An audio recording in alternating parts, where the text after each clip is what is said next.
Hi, folks.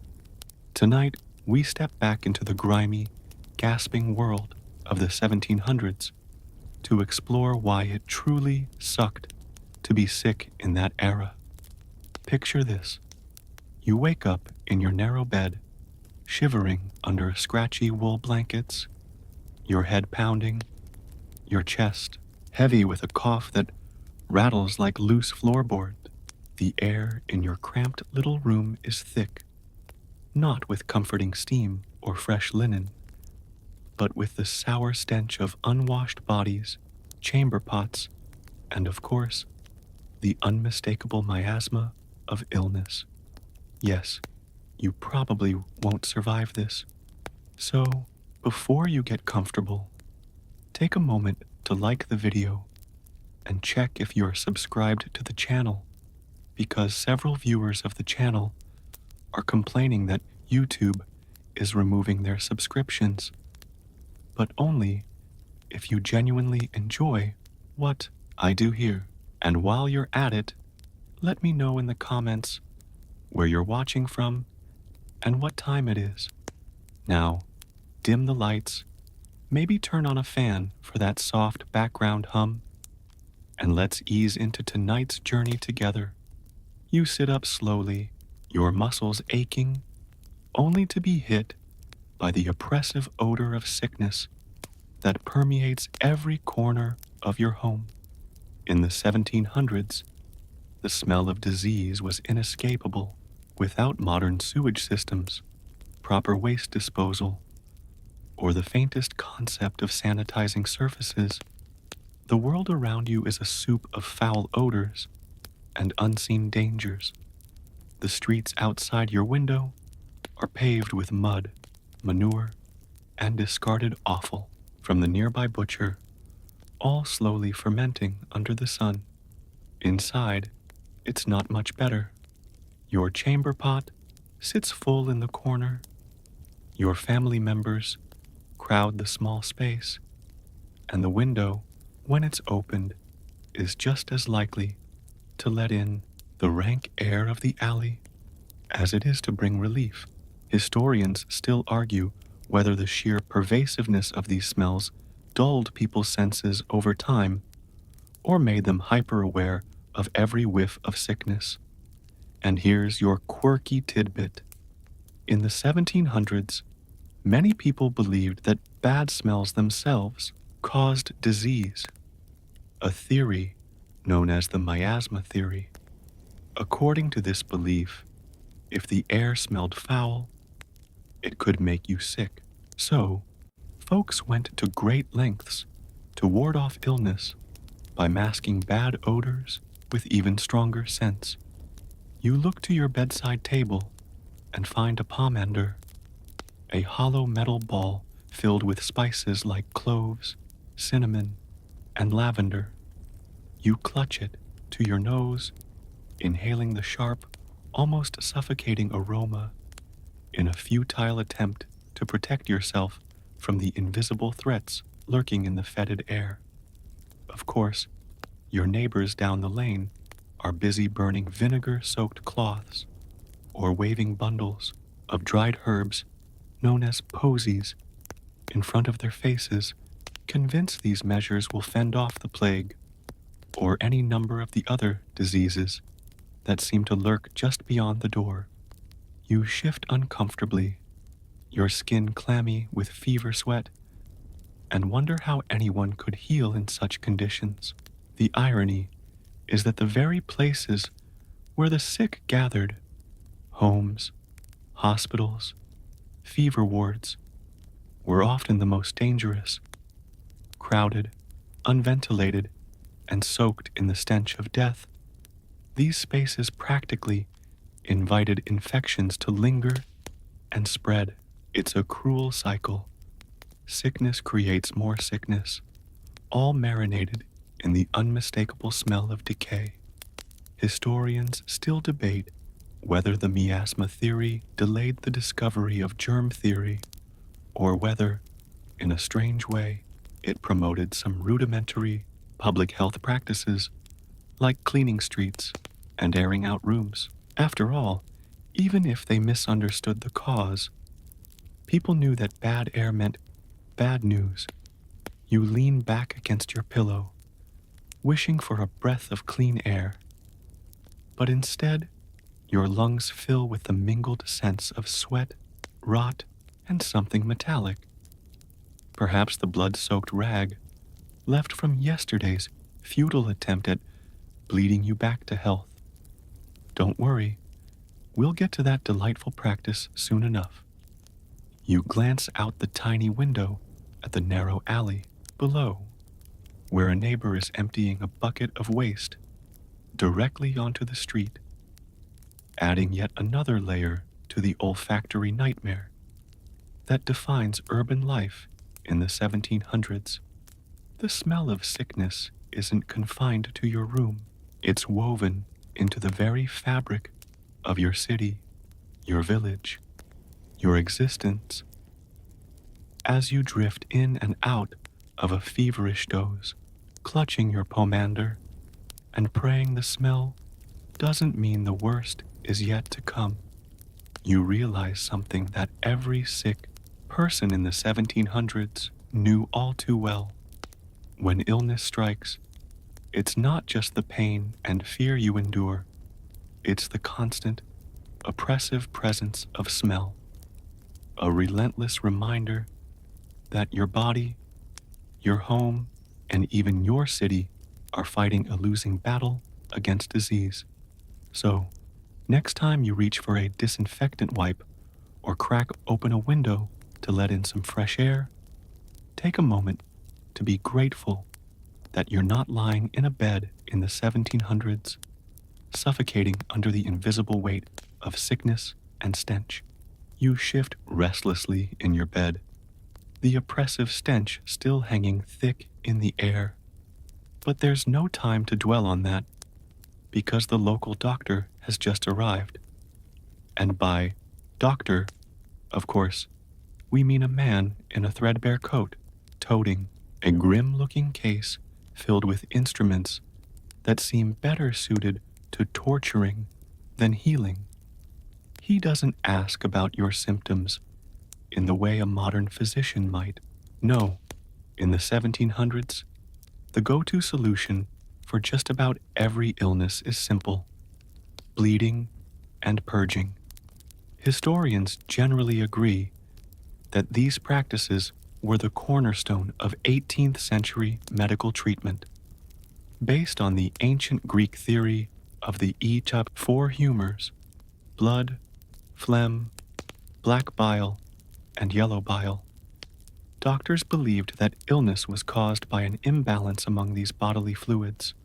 You, poor soul, are clearly out of balance, and there's only one remedy: get rid of the excess. The doctor pulls out a metal basin, places it on the side table, and deftly rolls up your sleeve.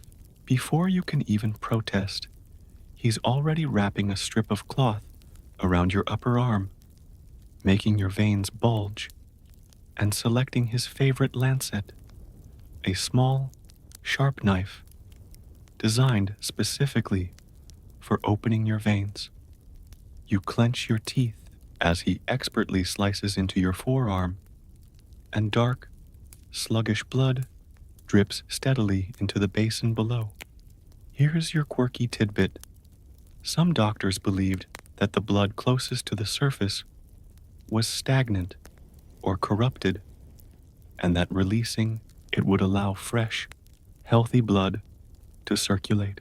In fact, there were even specific instructions on where and how much to bleed a patient, depending on the illness. Headache? A cut near the temple. Pneumonia? Perhaps a vein in the foot.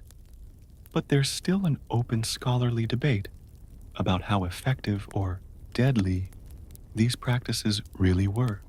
Some historians argue that bleeding may have had a slight placebo effect or, in rare cases, relieved pressure in certain conditions. Others contend that it only weakened patients further, hastening their demise rather than aiding recovery. After removing what he deems to be a sufficient amount of your lifeblood, the doctor produces a small vial filled with a syrupy liquid. This, he explains, will help purge your bowels, ridding your body of any additional toxins or excess humors. You eye it warily, but given your weakened state and the grim determination in the doctor's eyes, you have little choice but to swallow it. The taste is foul, a mixture of herbs, possibly some mercury, and who knows what else. Almost immediately, your stomach churns violently, and you're forced to reach for the chamber pot, which, regrettably, had not yet been emptied after the last episode. As you wipe your mouth and slump back onto the mattress, you can't help but marvel at the sheer brutality of it all. Being sick in the 1700s doesn't just mean battling your illness, it means enduring treatments that make you question whether the cure is worse than the disease. Historians still argue about why these practices endured for so long, despite mounting evidence of their ineffectiveness. Was it the weight of medical tradition, the authority of classical texts, or simply the lack of better alternatives? Likely, it was all of the above. You glance at the doctor, who is now calmly cleaning his lancet with a rag that looks like it hasn't been washed in weeks, before packing up his kit and offering a final, cheerful pronouncement. If the fever doesn't break, we'll take a bit more blood tomorrow. Comforting, you lean back against your sweat-soaked pillow, weak from the loss of blood, your stomach still twisting from the purge. This, you realize, is the standard of care in your time. A world where getting sick means being cut, drained, and purged until your body either recovers or succumbs. So, next time you take a simple ibuprofen for a headache or sip ginger tea for an upset stomach, remember that in the 1700s, your treatment options would have been limited to knives, basins, and violently unpleasant concoctions, all in the name of balancing your humors. You lie there, pale and drained, barely able to lift your arm after the bloodletting. But your ordeal isn't over yet. The doctor may have packed up his lancet, but now it's time for another standard of 18th century medical care. Leeches and lancets, nature's most unnerving tag team. Historians generally agree that leeches were a favored tool of physicians throughout the 1700s, seen as a more refined form of bloodletting. After all, why slice into a vein with a sharp instrument when you can employ a living creature to do the job for you? It's practically organic. You watch with weary disbelief as the doctor reaches into a small earthenware jar and plucks out a slimy, writhing leech, its body glistening ominously in the dim light of your sick room. With practiced ease, he presses the creature against the tender skin of your neck, where your pulse beats faintly beneath the surface. You flinch as you feel the leech's tiny teeth latch on, followed by the peculiar sensation of it sucking your blood, its body slowly engorging and pulsing with each draw. Delightful. Here's your quirky tidbit. Leeches weren't just used for general bloodletting.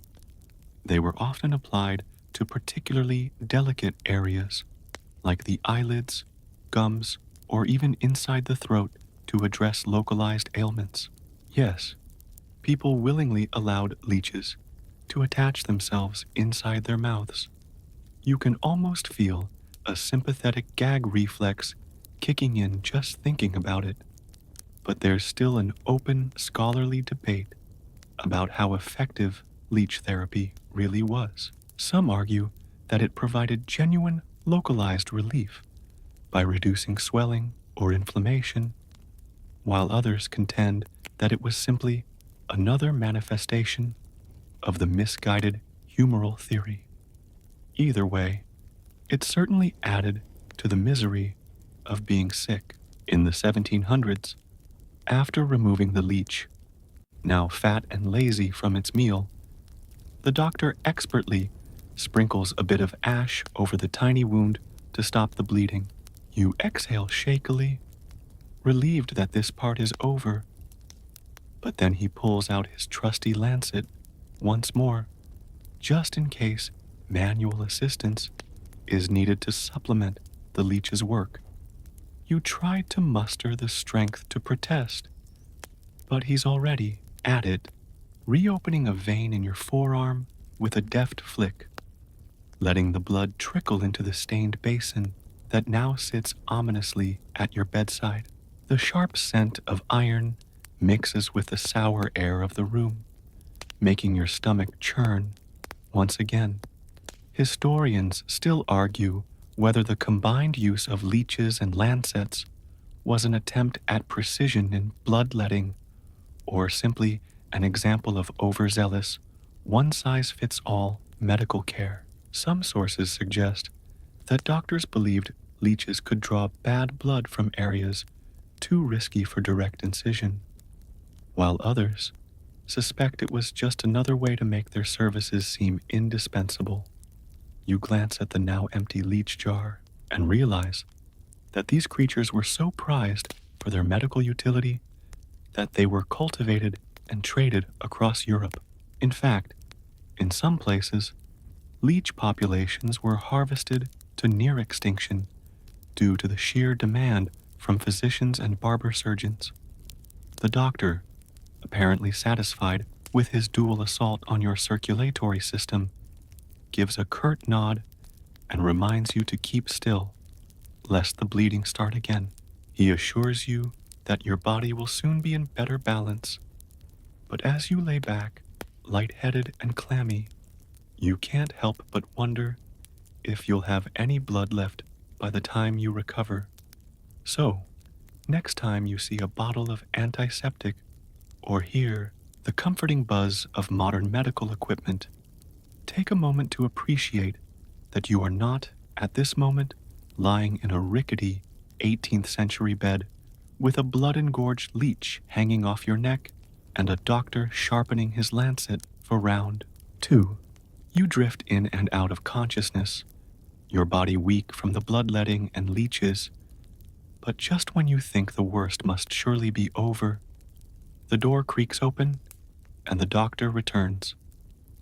Not with a soothing tincture or a reassuring word, but with a gleaming array of metal instruments neatly laid out on a wooden tray. You gulp, realizing with horror that surgery is next. And in the 1700s, surgery means no anesthesia, no antiseptics, and no real understanding of what causes infection. Historians generally agree that surgery in the 18th century was a terrifying prospect. Without ether or chloroform, those would come later in the 19th century. The only options for dulling the pain were strong alcohol, a leather strap to bite down on, or sheer force of will. You glance nervously at the bottle of rum sitting on the side table. The doctor notices your stare and, with a wry smile, pours you a generous measure. You down it in one burning gulp, but it does little to steady your nerves. The surgeon, rolling up his sleeves, with all the nonchalance of a man about to slice into your flesh, pulls out his favored tool, a bone saw. The blade gleams wickedly in the flickering candlelight. You realize, with mounting dread, that if the infection in your leg worsens, amputation might be the only option. And in the 1700s, amputations are done quickly, with speed prized over precision. Here's your quirky tidbit. Some surgeons prided themselves on how fast they could remove a limb. Records suggest that the best could amputate a leg in under 2 minutes. Fewer if the patient fainted quickly enough to stop thrashing.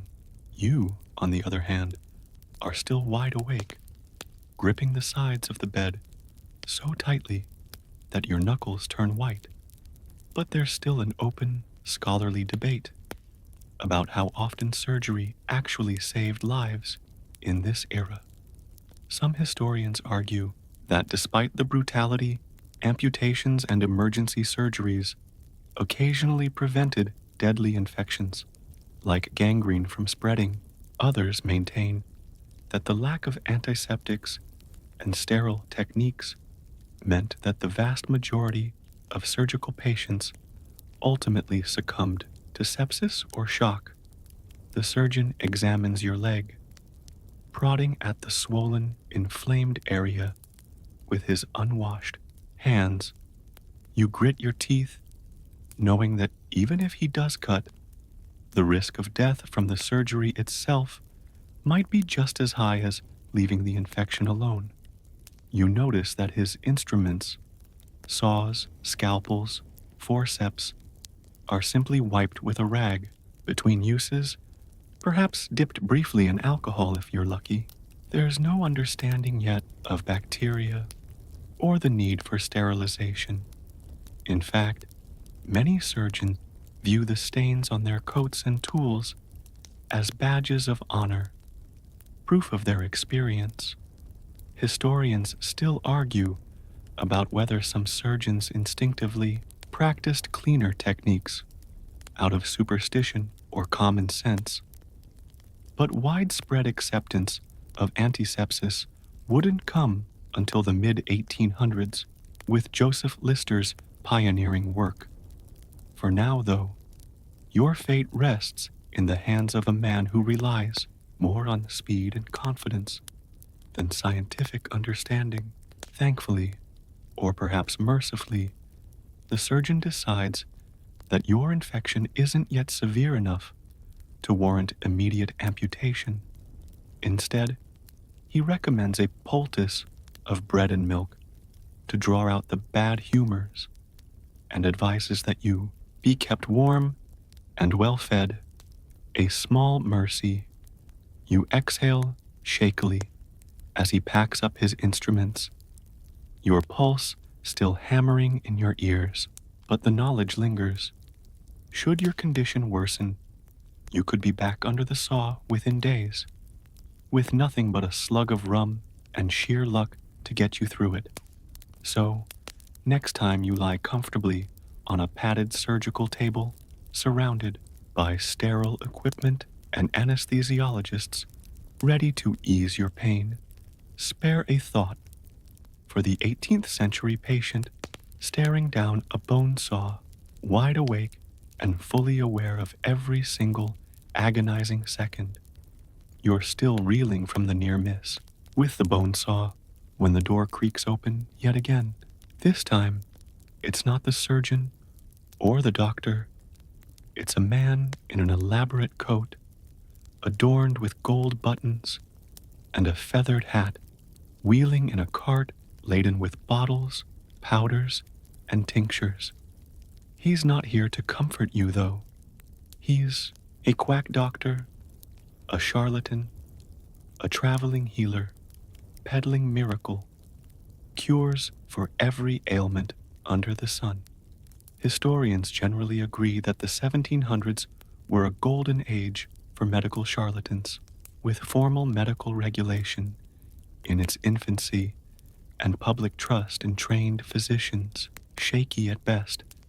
Many people turned to these flamboyant figures who promised fast, painless cures.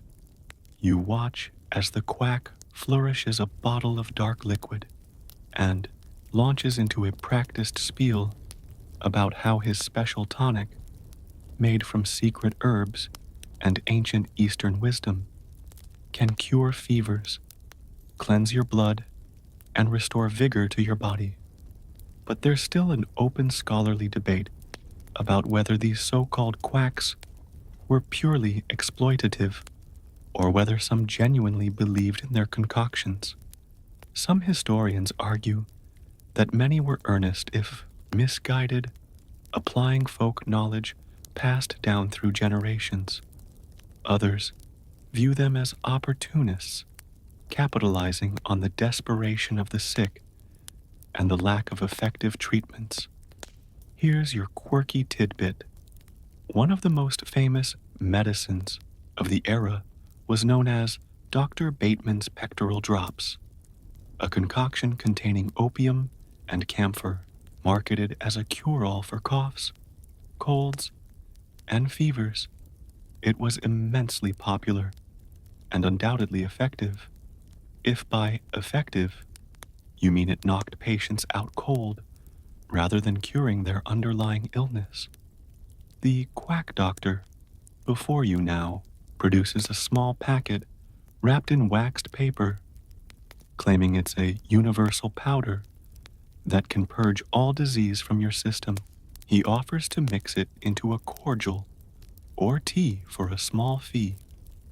But you can't help noticing that his cart also includes jars labeled with unsettling ingredients: powdered toad, mercury salts, and essence of foxglove. You glance nervously at the quack's powdered wig, slightly askew, as he rattles on about how doctors don't want you to know about his superior remedies. You're torn. The official doctor bled you and nearly had you amputated, but this man promises healing with a simple drink. It's easy to see how many, desperate for relief, would hand over their last coins for such hope. Historians still argue whether these quack medicines caused more harm than good. Some likely provided temporary relief, especially those laced with opiates or alcohol, but others introduced new dangers: mercury poisoning, organ damage, or fatal overdoses, compounding the original illness. You accept the proffered bottle, more out of curiosity than trust, and take a tentative sip. It burns all the way down, leaving a cloying sweetness, mixed with an acrid aftertaste that makes you cough violently. The quack beams with satisfaction, tips his hat, and moves on to the next household, leaving you with a spinning head, a burning throat, and absolutely no idea whether you're now healed or poisoned. As you slump back onto your thin mattress, the room spinning from the dubious remedy, you realize that being sick in the 1700s wasn't just about enduring the illness itself. It was about navigating a chaotic landscape of competing healers, uncertain treatments, and the ever-present fear that the wrong choice could hasten your end. So, next time you see an over-the-counter medicine, FDA approved and clinically tested, remember the chaotic marketplace of the 1700s, where snake oil salesmen and quack doctors made fortunes selling hope in a bottle, often leaving their patients sicker than they found them. You barely have time to recover from the bitter taste of the quack's potion before the sound of a rickety cart rattles past your window, followed by the groans and coughs of your neighbors being dragged down the muddy street. You peek through the grimy glass and your stomach sinks. They're being taken to one of the dreaded fever houses, the 18th century answer to containing outbreaks of disease. Historians generally agree that fever houses and pestilence wards were notorious institutions, hastily erected or repurposed to isolate the sick during epidemics, designed to protect the healthy from contagion. These places often became grim death traps for those unfortunate enough to be sent there. You imagine yourself bundled up in rough blankets, heaved into a filthy cart, and hauled to a building already packed with the wheezing, the dying, and the dead. But there's still an open scholarly debate about whether fever houses effectively slowed the spread of disease or simply concentrated it. Some historians argue that by removing the sick from their families and neighborhoods, communities reduced their risk of contagion. Others contend that these places were so overcrowded and unsanitary that they only accelerated the spread within their walls. Here's your quirky tidbit. In some fever houses, it was common for the dead to remain among the living for days before being removed, with minimal staff and overwhelming numbers of patients. Distinguishing between those asleep, unconscious, or dead wasn't always straightforward. You shiver, imagining waking in the night to find your bunkmate cold and stiff beside you. You watch from your bed as the cart bumps along the uneven cobblestones, splashing through puddles of rainwater and human waste. The sight of your neighbors disappearing toward the fever house makes your own predicament feel even more precarious. If your illness worsens, your family might have no choice but to summon the cart for you too.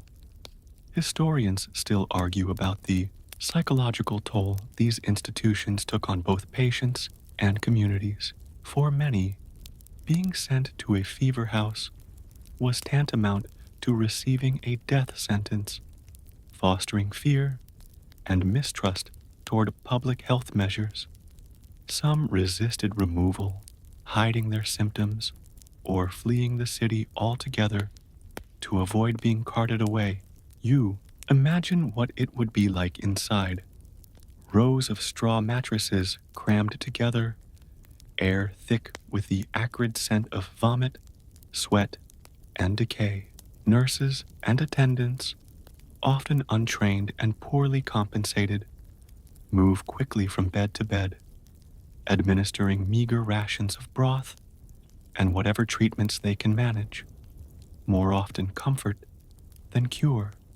The fever house is also where the so-called searchers of the dead operate, grim-faced individuals tasked with confirming deaths and preparing bodies for burial.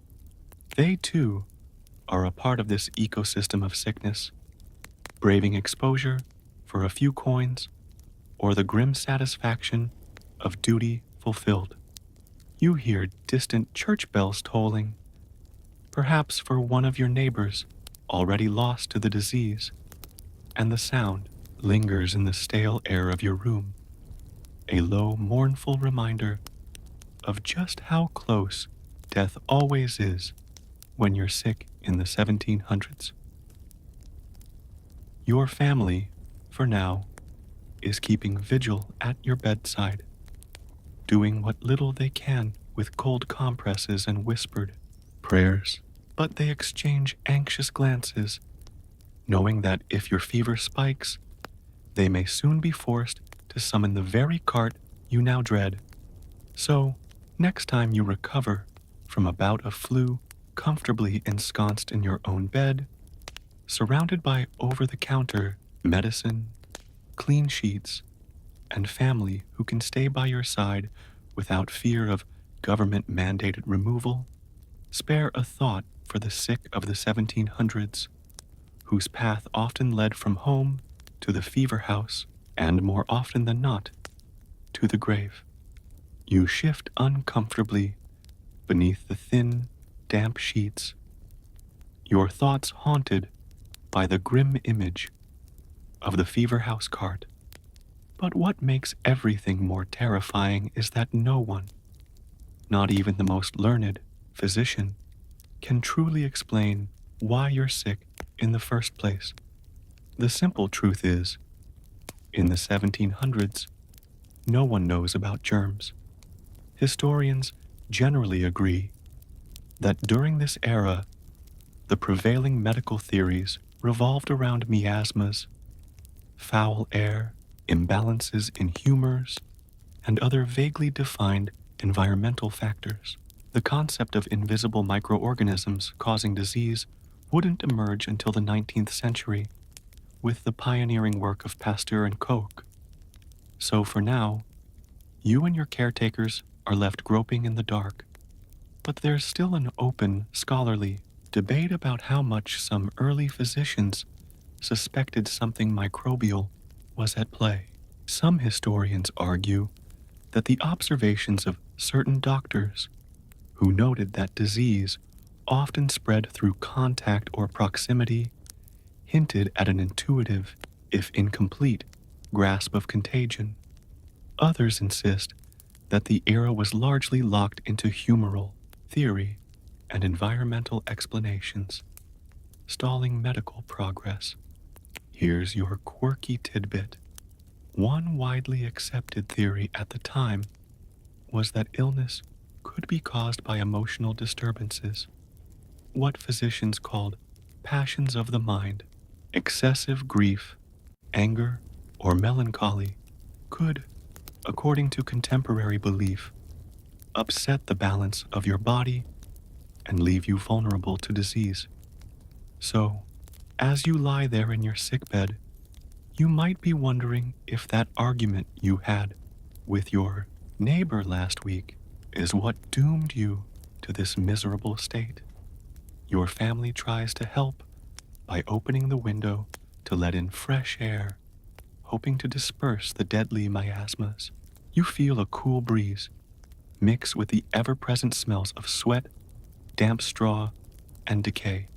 It's a temporary comfort, but in reality, it does nothing to address the true cause of your illness. Whatever pathogen may have invaded your body is as invisible and unstoppable to them as a ghost. Your doctor, standing at the foot of your bed, prescribes more bleeding and a tonic made from vinegar, rosemary, and perhaps a dash of mercury for good measure. He believes that these treatments will expel the corrupt humors or cleanse your system of the unseen forces causing your malady. You nod weakly, though deep down, part of you suspects that none of it will make a difference.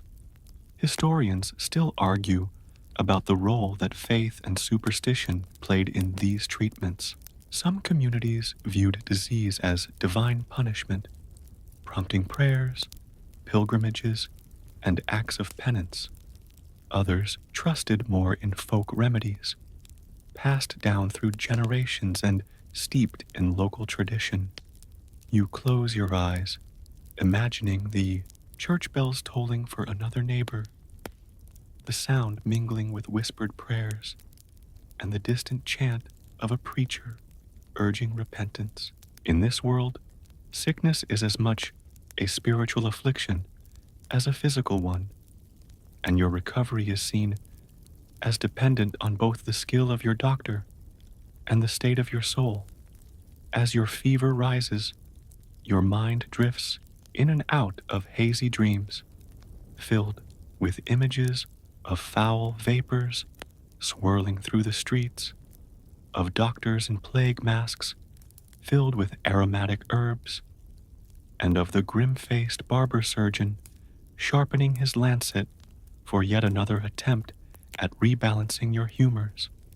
So, next time you take an antibiotic or marvel at the precise diagnosis delivered by a lab test, remember that in the 1700s, even the best doctors couldn't see the true enemy. They fought illness blindfolded, armed only with theories that today make us shake our heads, and perhaps, just a little, thank our lucky stars. You're still lying there, sweating through your fever, and grappling with the helplessness of being sick in a world that doesn't understand germs. When your family decides to try one last line of defense, home remedies and folk cures, in the hour 1700s, These are as essential a part of being sick as your own bed.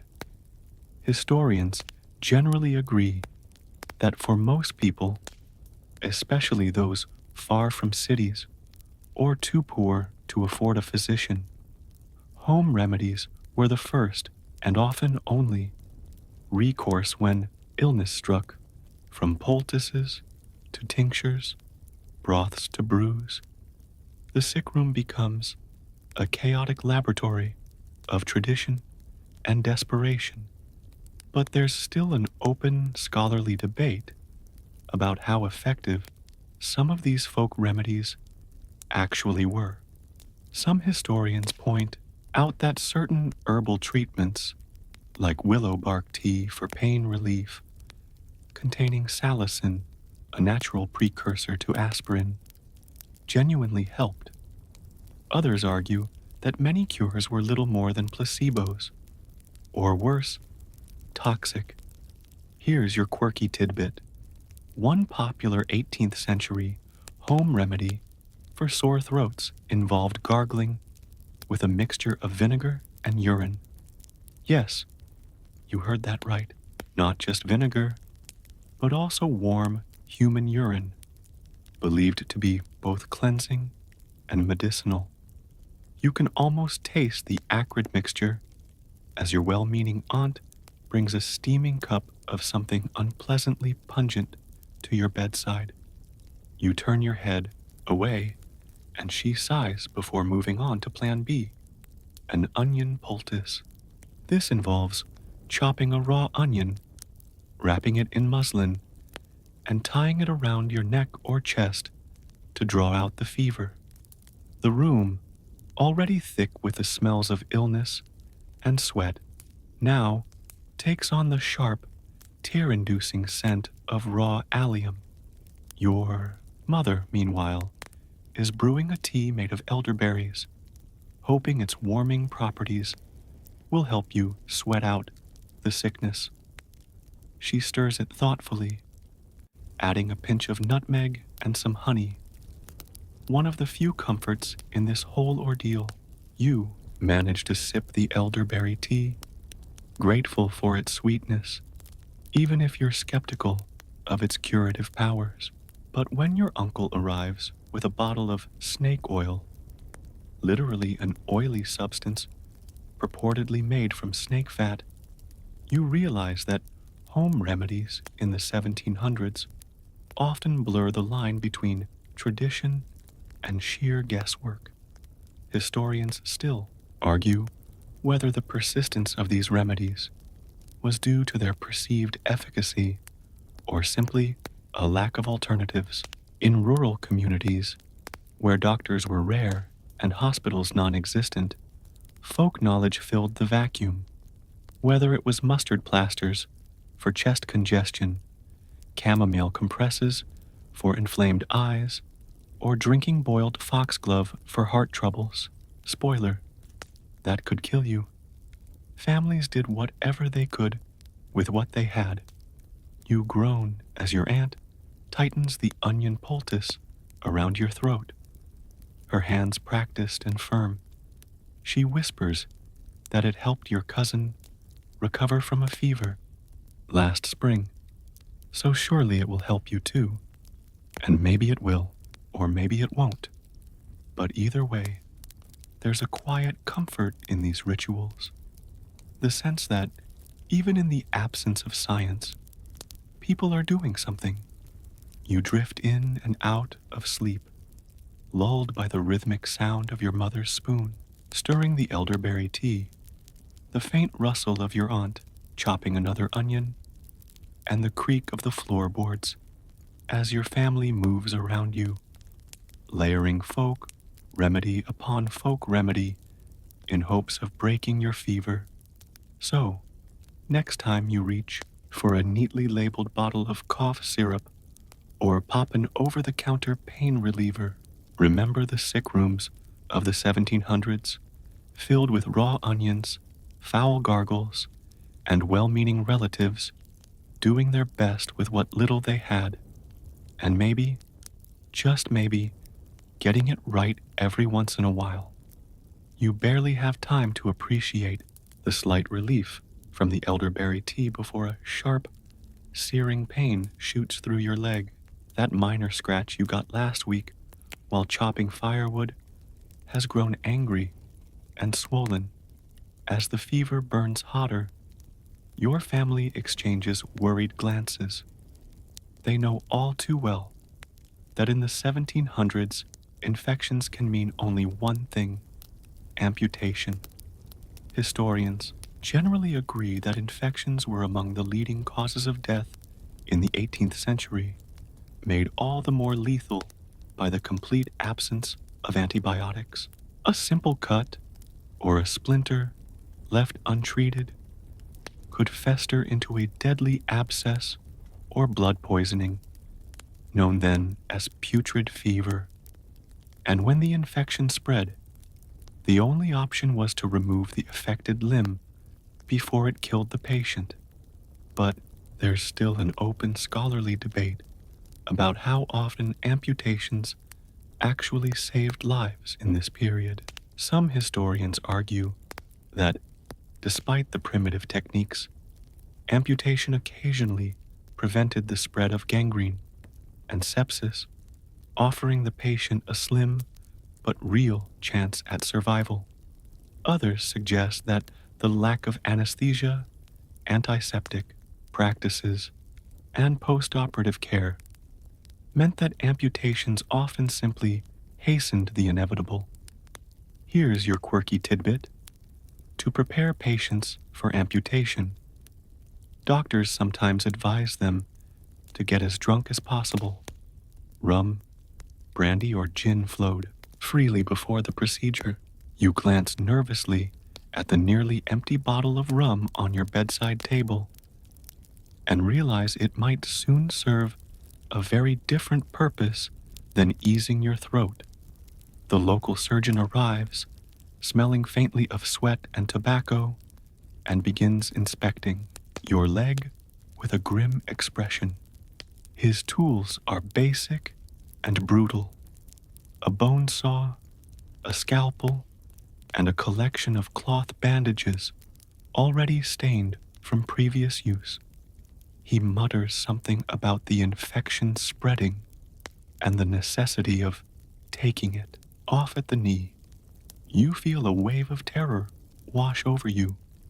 The surgeon sets about preparing his instruments with minimal ceremony. There's no discussion of risks or alternative treatments, only the brisk efficiency of a man accustomed to performing this gruesome task with chilling regularity.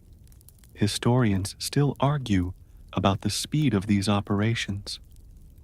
Some accounts boast of surgeons removing limbs in under 2 minutes, emphasizing speed as the best method to minimize both blood loss and the patient's agony. Others describe slower, more methodical amputations, where the surgeon's skill, or lack thereof, could mean the difference between life and death. Your family gathers around as the surgeon ties a leather strap tightly above your knee to act as a tourniquet, then offers you the bottle of rum. You take a deep swig, coughing as it burns down your throat, and brace yourself for what might come. Fortunately, or perhaps mercifully, the surgeon decides that the infection hasn't yet reached the point of no return. Instead of sawing off your leg then and there, he prescribes another poultice, this one made from bread, milk, and honey, meant to draw out the corruption. He also recommends more rest and additional bleeding to balance your humors. You exhale shakily, relieved that your leg remains intact for now. But the fear lingers. You know that if the infection worsens, there won't be many options left.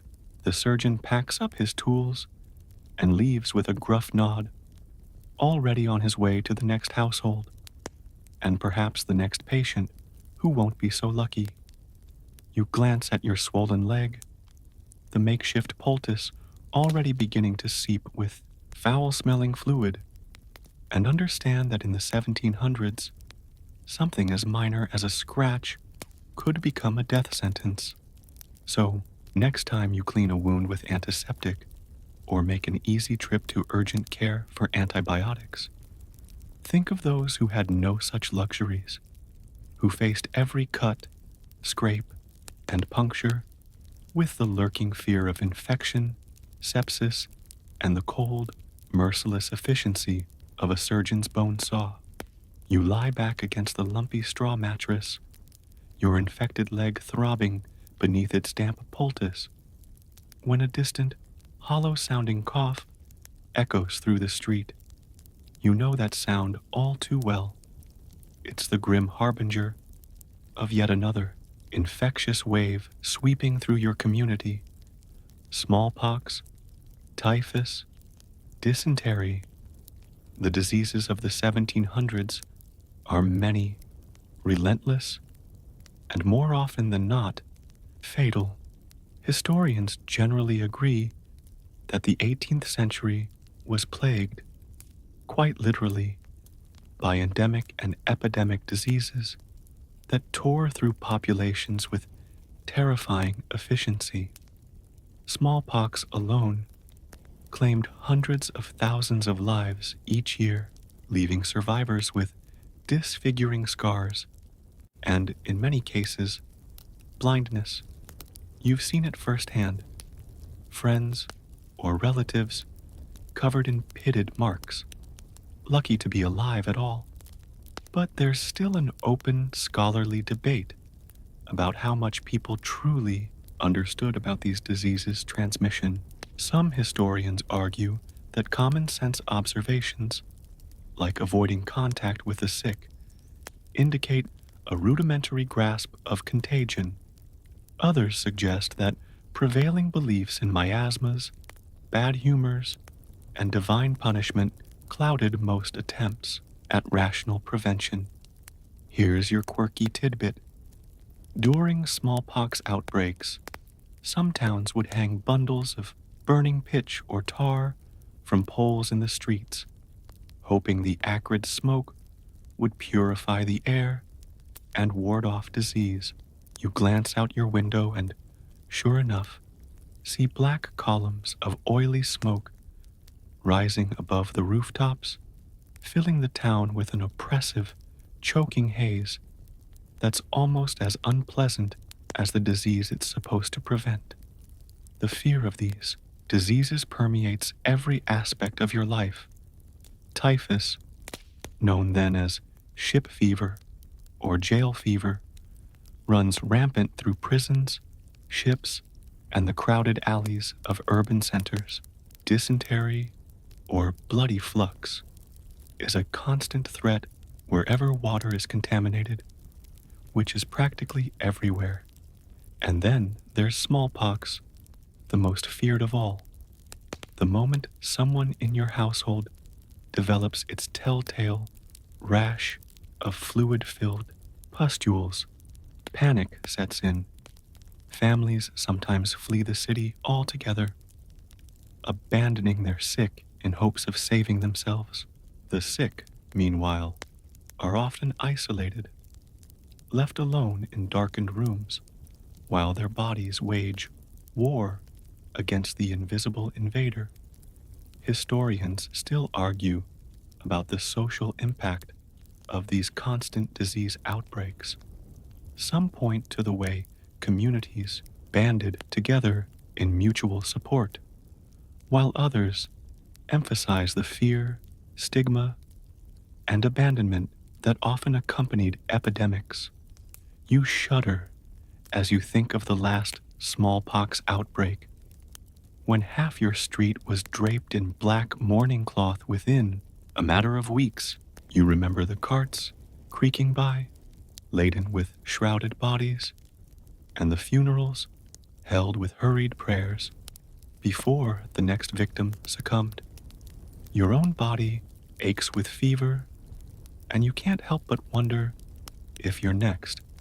Even a seemingly minor illness like your infected leg could spiral into systemic infection, or worse, become the gateway for another opportunistic disease to finish you off. The doctor who visited earlier mentioned that inoculation is becoming more common in some places, but it's still controversial and dangerous.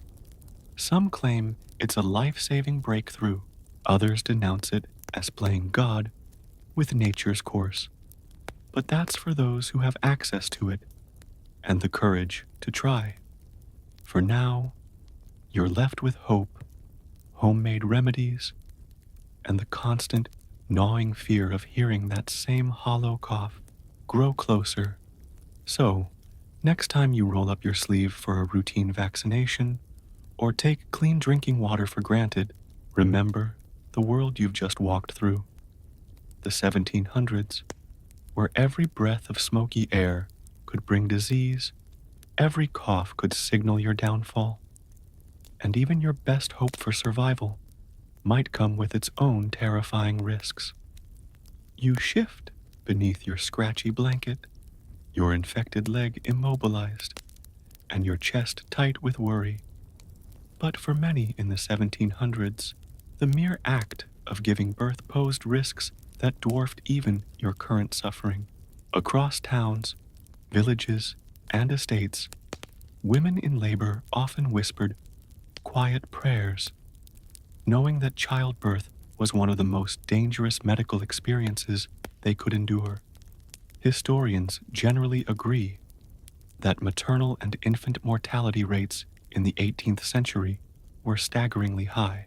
Complications like obstructed labor, postpartum hemorrhage, puerperal fever, and infections claimed countless lives, while infants were equally vulnerable to conditions that modern medicine now easily prevents or manages. But there's still an open scholarly debate about whether these high risks were due primarily to a lack of medical knowledge or to the increasing intervention of male doctors who, by this time, were beginning to replace traditional midwives in urban centers. Some historians argue that midwives, trained through experience and community knowledge, offered safer, more empathetic care, while others point to the professionalization of obstetrics as a critical, if fraught, step toward progress. Here's your quirky tidbit. To help with difficult deliveries, some 18th century physicians used instruments like forceps, which were initially considered a family secret by the Chamberlain family in England, who guarded their design for over a century before the tool became widely known. Imagine being in labor, only to have a mysterious, gleaming set of metal tongs applied to your unborn child's head. Comforting, right? You think of the women you know who've gone through it. Your cousin, who died in childbed after her labor stalled for 3 days. Your neighbor, who lost her newborn within hours of delivery to failure to thrive, a phrase that, back then, simply meant the child stopped breathing and no one knew why. Historians still argue about the cultural expectations placed on women regarding childbirth. For many, frequent pregnancies were seen as a woman's duty, regardless of the health risks. Birth control methods were rudimentary and unreliable, while abortions, though practiced in various ways, carried significant moral and legal stigma. You wince as you shift your leg, knowing that your body's infection might cost you dearly, but at least you think grimly.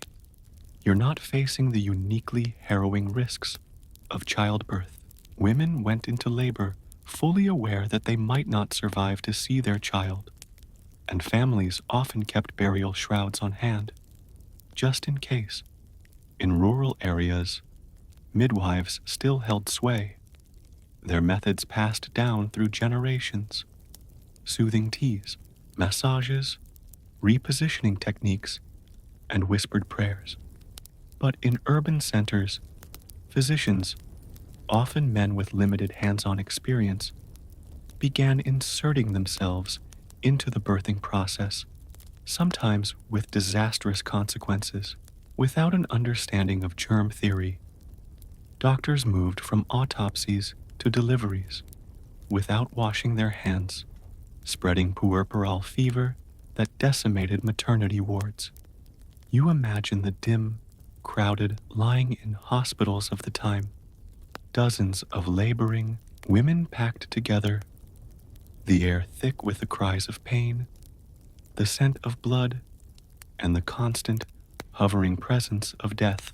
No anesthesia, no antibiotics, only raw endurance, luck, and the hope that this birth would be the one that didn't end in tragedy. You look at your own family, gathered quietly by your sickbed, and you realize that for them, this scene is all too familiar. Sickness, suffering, loss. These are expected parts of life, woven into the very fabric of their existence. So, next time you see a modern delivery room, sterile, well lit, and equipped with every conceivable technology to safeguard mother and child, remember the countless women of the 1700s who faced childbirth with nothing but courage, home remedies, and the grim acceptance that survival was never guaranteed. You shift uncomfortably on your straw-stuffed mattress, grateful that at least your mind remains mostly intact, despite your illness. But for many in the 1700s, the greatest horror wasn't a fever or an infected wound. It was losing their mind and being cast into the nightmarish world of the madhouse. Historians generally agree that mental illness in the 18th century was profoundly misunderstood and frequently mistreated. Conditions we now recognize as depression, schizophrenia, or bipolar disorder were then lumped together under vague terms like melancholia, mania, or simply madness, and the treatments, if you could call them that, were as brutal as the diseases themselves. But there's still an open, scholarly debate about the precise motivations behind these treatments. Some historians argue that they were sincere, albeit misguided, efforts to help patients, rooted in the limited medical knowledge of the time. Others suggest they were primarily about removing society's undesirables from view, warehousing them in asylums to preserve public order rather than improve mental health. Here's your quirky tidbit. One of the most infamous madhouses of the era was Bethlehem Royal Hospital in London, better known by its nickname, Bedlam. By the 1700s, Bedlam had become such a spectacle that the public could pay admission to walk through its halls and gawk at the patients, treating their suffering as a form of grotesque entertainment. Imagine your worst moments being a spectator, sport for curious strangers. You picture the dank corridors of such institutions, stone walls slick with moisture, iron bars separating patients, the air heavy with the stench of unwashed bodies and despair. Treatment might involve being chained to a wall, submerged in freezing water baths, or subjected to violent purges to expel whatever corrupted humors were thought to cause madness.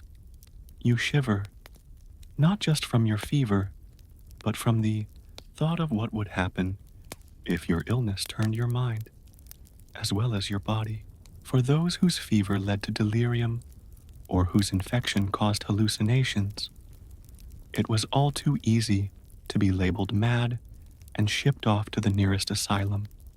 Historians still argue about how families made these decisions.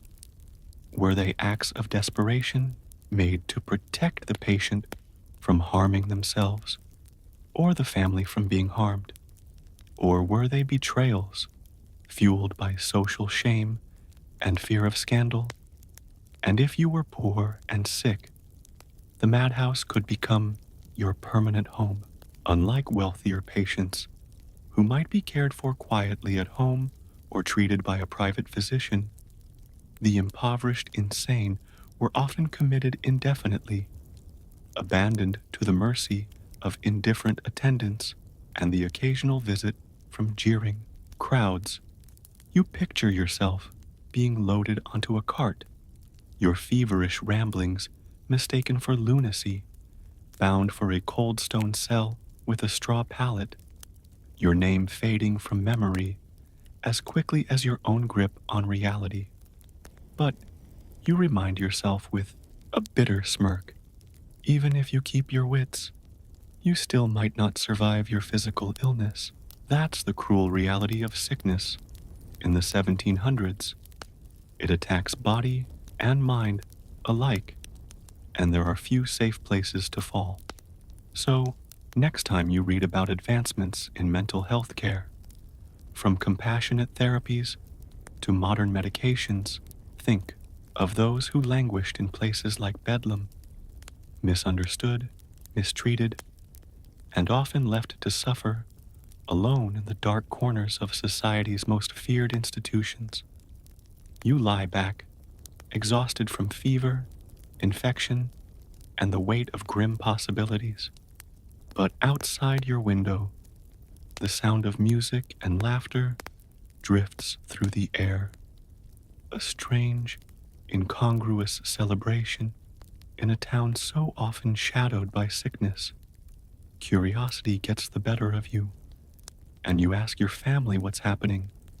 They tell you a traveling medicine show has arrived.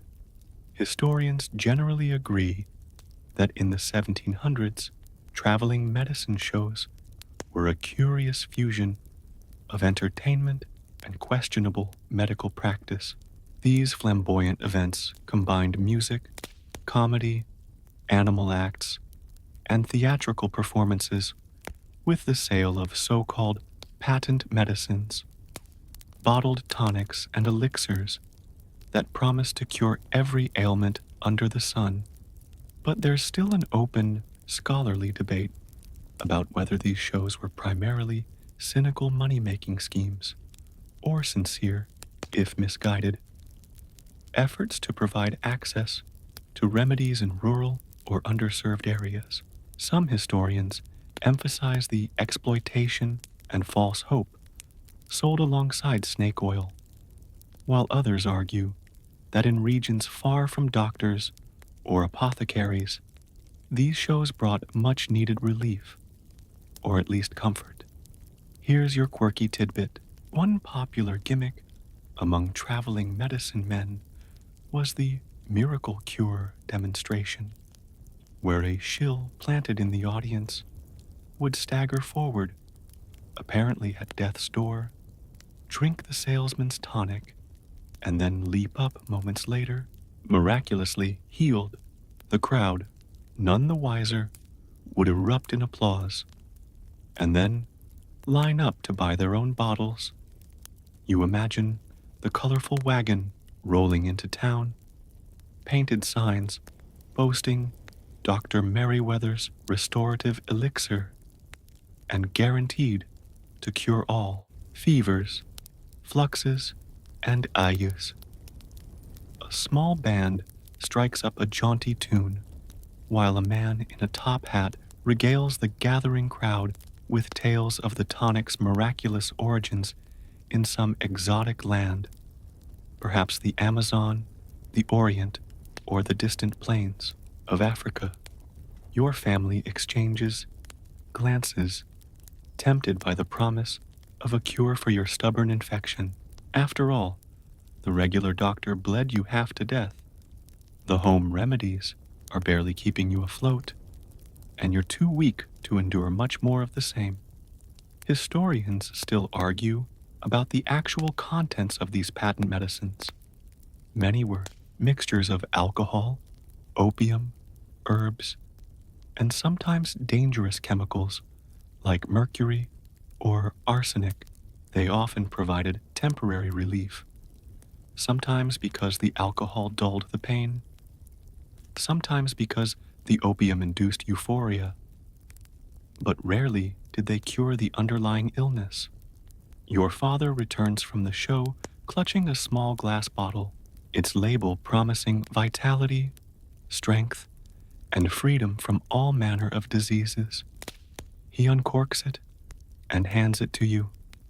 You take a cautious sip and immediately feel the fiery burn of alcohol cut through your sore throat. Within minutes, your aching muscles relax slightly.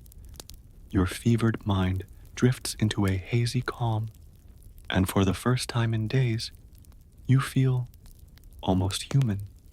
You realize that this moment of comfort, fleeting though it may be, is precisely what these shows offered: a reprieve, a little hope, or at least a distraction from the relentless misery of illness.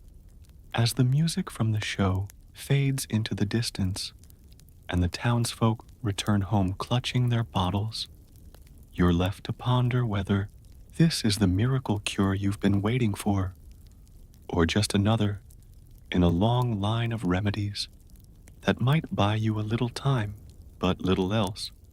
So next time you pass a street performer or see an infomercial promising instant health solutions, think of the traveling medicine shows of the 1700s where desperation met spectacle, hope was bottled and sold, and the line between healer and huckster was as blurry as the promises painted on the side of a wagon's. You awaken to the rhythmic clang of a bell echoing through the streets, its mournful tone signaling another death in the village. But amid this familiar soundtrack of sickness and sorrow, a quieter revolution is beginning to unfold, one that could perhaps save lives. Across Europe and its colonies, word is spreading of a new, controversial practice: inoculation. Historians generally agree that the 18th century marked the rise of smallpox inoculation, or variolation, as it was known then, as a bold and risky strategy to fight one of humanity's deadliest diseases. Smallpox, which you've seen ravage your neighbors and leave others pockmarked and blind, has for centuries been a relentless killer. But now, some daring physicians and healers claim they can prevent it by deliberately infecting healthy people with a mild strain of the disease. But there's still an open, scholarly debate about whether inoculation was truly a medical breakthrough or just another dangerous gamble. Some historians argue that, despite the risks, inoculation reduced overall mortality from smallpox and laid the foundation for later vaccination methods. Others highlight the very real dangers. Those inoculated could still contract severe illness or spread smallpox to others, triggering new outbreaks. Here's your quirky tidbit. The practice of variolation originated centuries earlier in Asia and Africa. In China, powdered scabs from smallpox pustules were blown into the nostrils of the healthy. In parts of Africa and the Ottoman Empire, practitioners made small cuts in the skin and inserted infectious material.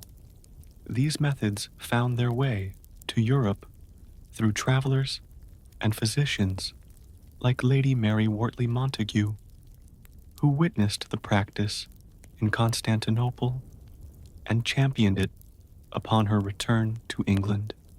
You overhear your family debating in hushed tones whether to seek out the local physician offering inoculations.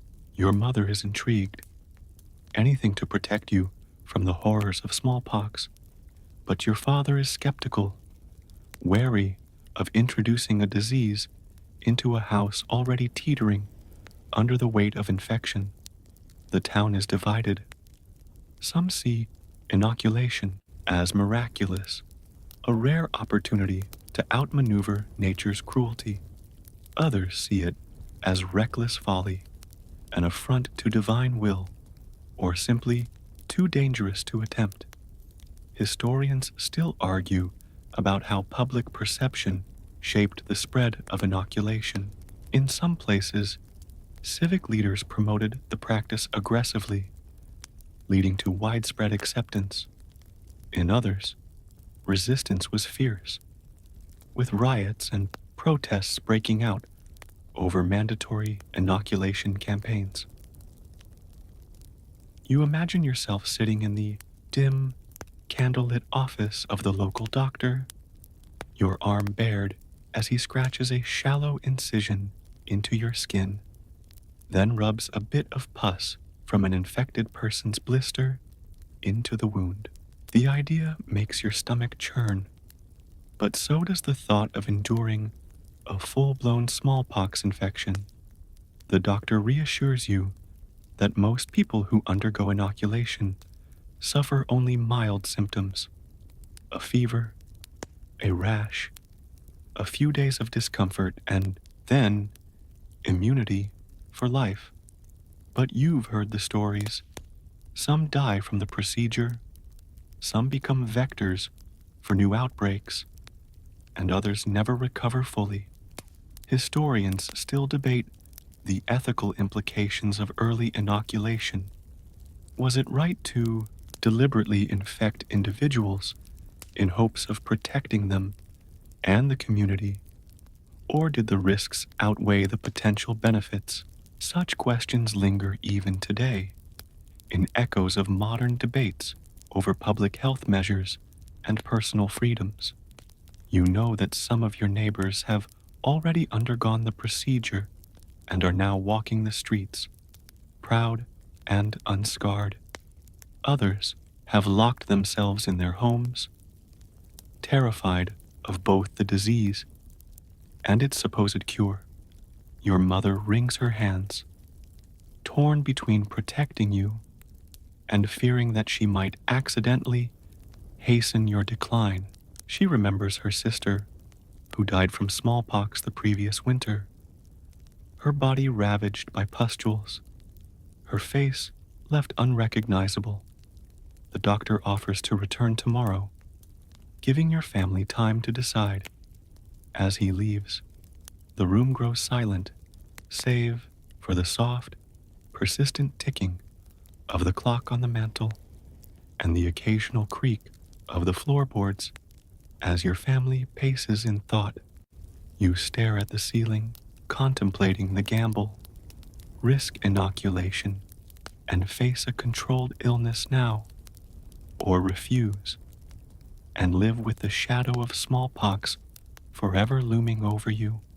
So, next time you receive a vaccine in a clean, well-lit clinic, administered by a gloved professional, remember the courage and controversy of those early days of inoculation. Think of the families weighing life and death by candlelight, the physicians braving public outrage to offer a new kind of hope, and the sick, like you, wondering whether to embrace this dangerous new promise or trust to fate. You close your eyes, the debate over inoculation swirling in your fevered mind. But there's little time to dwell, because outside your sick room, the very conditions of your daily life are conspiring to keep you ill. The truth is stark and unavoidable. In the 1700s, public health as we know it today barely exists. Historians generally agree that the 18th century was marked by shockingly poor sanitation and minimal public health infrastructure.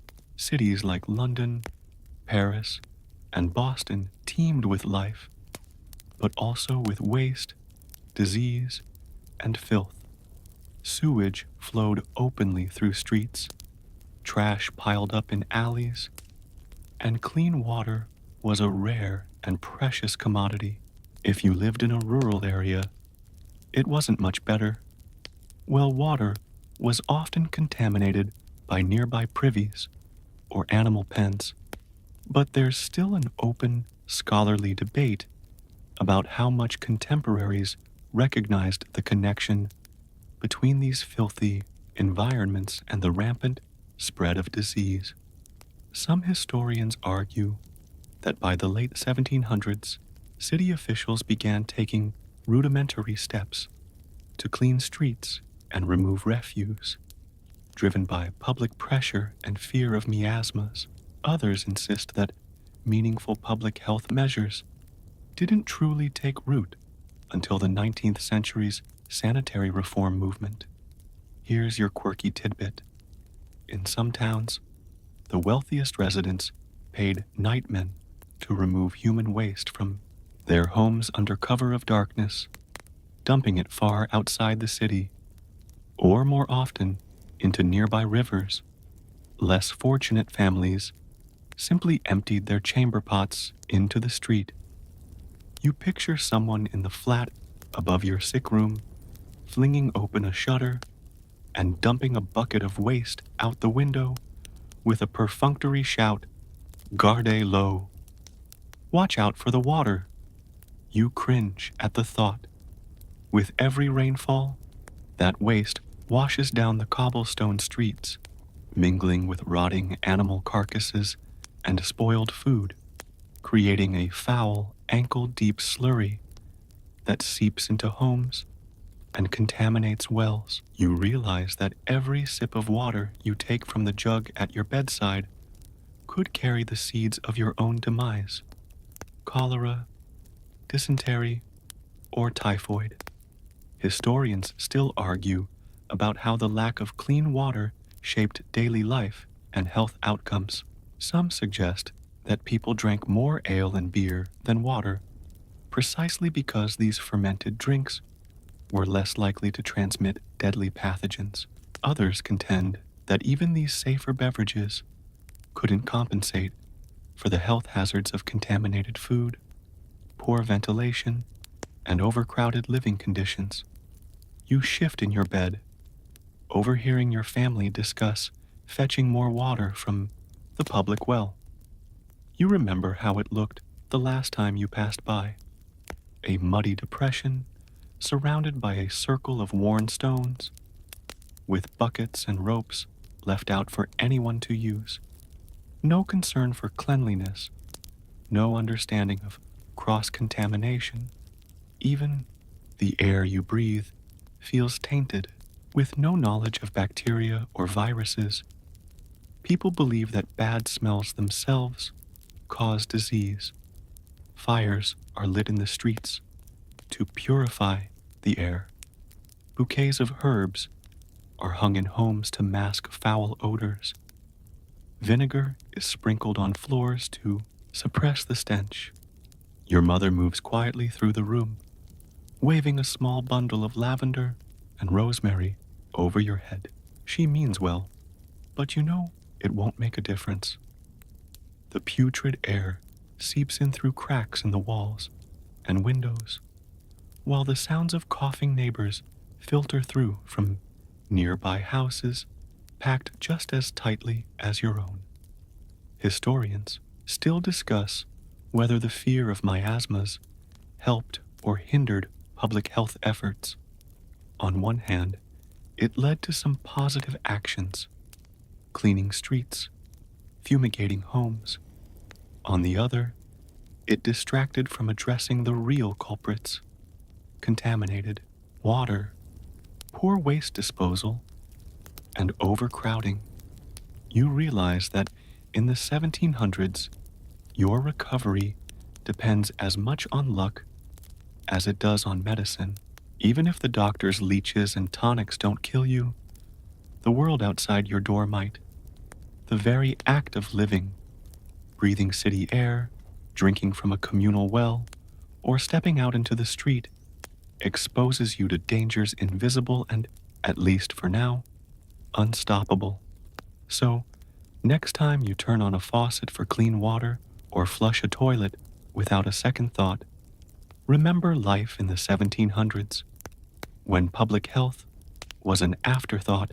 Filth flowed through the streets, and every mouthful of water or gasp of air was a potential death sentence, disguised as daily routine. You shift uncomfortably beneath your damp, fever-soaked sheets, listening as voices rise in the street outside. A heated argument is unfolding, not about politics or land, but about something far more personal. Who has the right to treat the sick? In the 1700s, an intense rivalry between doctors and midwives is reshaping the landscape of medicine. Historians generally agree that the 18th century was a period of growing tension between formally trained, often male, physicians and the traditional midwives and healers, most of them women, who had for centuries been the primary caregivers in their communities. This clash was especially fierce in the realms of childbirth and women's health, but it also extended to treating the everyday ailments that afflicted families like yours. But there's still an open scholarly debate about whether this professionalization of medicine ultimately improved care or marginalized valuable traditional knowledge. Some historians argue that male physicians brought much needed scientific rigor to medical practice. Others contend that they displaced experienced midwives, often without offering better outcomes, especially given the lack of germ theory and sterile techniques. Here's your quirky tidbit. In many parts of Europe, midwives were required to obtain licenses by the 1700s, but these regulations often served more to control and restrict their practice than to improve it. In France, for instance, midwives had to swear they would never perform abortions, a reflection of both moral and professional anxieties. You picture the scene outside: a physician in a powdered wig, wielding a walking stick more as a symbol of authority than a practical tool, insisting that he alone possesses the training and knowledge to safely deliver babies and treat complicated illnesses. Meanwhile, the town's midwife, hands weathered from decades of tending to births and mixing herbal remedies, argues passionately for her right to continue serving the community. Your family has relied on the midwife many times for childbirth, fevers, and even setting broken bones. She's known for her gentle manner, her effective remedies, and her ability to coax life out of precarious situations. But now, with the arrival of physicians and their insistence on formal qualifications, her role, and those like her, is being steadily eroded. Historians still argue about whether this shift was driven more by genuine concern for patient outcomes or by professional jealousy and the desire to consolidate power. The economic dimension can't be ignored either. Physicians, charging significantly higher fees, stood to benefit financially from sidelining traditional healers. You recall how, not long ago, the midwife applied a poultice of comfrey and yarrow to your younger brother's broken arm, setting the bone with care and checking in daily until it healed. Now, the new physician in town scoffs at such folk remedies, prescribing purges and bloodletting instead. The debate seeps into your sick room, As well, your mother frets over whether to summon the midwife for a secondary opinion or to rely solely on the physician's stern orders. She's torn, caught between tradition and modernity, between trust and experience and deference to authority. And the stakes are high in childbirth. The consequences of choosing the wrong attendant could mean life or death. In treating illnesses like yours, the decision could dictate whether you recover or slip away, quietly added to the long list of lives claimed by misguided treatments or neglected care.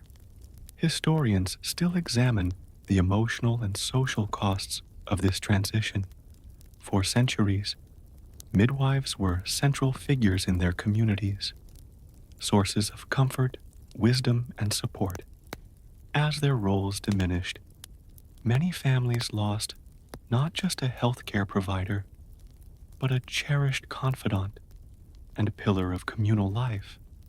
You can't help but wonder whether you'd feel safer in the experienced hands of the midwife who's known you since birth, or in those of the new physician with his polished shoes, fancy instruments, and thick medical texts, but also his penchant for bleeding and his obliviousness to basic hygiene. So, next time you visit a doctor's office or benefit from the collaboration between obstetricians, nurses, and midwives, remember the fraught battles of the 1700s, when the rise of professional medicine reshaped not just how people were treated, but who was allowed to treat them in the first place. You drift into a restless doze, the voices of doctors and midwives fading into the background. But soon the creak of the door pulls you back to waking. Your mother enters, carrying a small pouch of coins, ready to visit the local apothecary, hoping to find something, anything, that might ease your suffering. Historians generally agree that by the 1700s, apothecaries had become essential fixtures in towns and cities, serving as early pharmacists who prepared and sold a bewildering array of remedies, from dried herbs to exotic minerals, tinctures to powders. Their shops offered the promise of relief, if not always the certainty of cure. But there's still an open scholarly debate about how reliable these apothecaries were. Some historians argue that they represented an important step toward professionalized, standardized medicine, while others point out that their products were often inconsistent, poorly understood, and occasionally toxic. Here's your quirky tidbit. Among the most popular remedies sold by apothecaries was calomel, a mercury-based compound used to purge the body of impurities. It was prescribed for everything from syphilis to constipation, and while it certainly cleansed the system, it also poisoned countless patients in the process. You picture your mother stepping carefully into the cramped apothecary shop, the shelves lined with glass jars and wooden boxes labeled with mysterious Latin names: pulv, ipecac, tinct, opium, aurum potabile. The air is thick with the earthy scents of dried chamomile, sulfur, and bitter wormwood. Behind the counter, the apothecary in his stained apron is already measuring out ingredients with well-practiced precision. He offers a syrup of poppy juice to dull your pain, perhaps a powder of crushed rhubarb to restore balance to your humors, and for good measure, a small jar of ointment containing lead and animal fat to rub on your inflamed leg. Your mother pays with a few precious coins, clutching the brown paper-wrapped parcels to her chest as she hurries home. Historians still argue about how much these apothecaries contributed to public health versus how much they propagated dangerous treatments. Some emphasize their role as innovators who experimented with new substances and helped lay the groundwork for modern pharmacology. Others highlight the risks posed by unregulated compounds and the frequent overlap between medicine and poison. Back at your bedside, your mother carefully pours the poppy syrup into a wooden spoon and holds it to your lips. You swallow, feeling its sticky sweetness coat your throat, the soporific effects settling over you like a heavy blanket. Within minutes, your mind drifts into a hazy, merciful calm. She then unwraps the ointment and rubs it gently onto your swollen leg. The smell is overpowering, a blend of rancid fat and metallic tang. You know from experience that it might reduce the inflammation, or it might burn your skin raw. Your family places the other powders and tinctures on the bedside table, their labels promising cures for everything from fever to melancholy. But they all know these are, at best, hopeful guesses, and at worst, silent killers. Historians still ponder whether the proliferation of apothecaries in this period represents progress or peril. On one hand, it democratized access to medical remedies beyond the reach of expensive physicians. On the other, it left patients vulnerable to the side effects of substances they couldn't possibly understand. You close your eyes, grateful for the brief relief, but aware that the poppy syrup will wear off.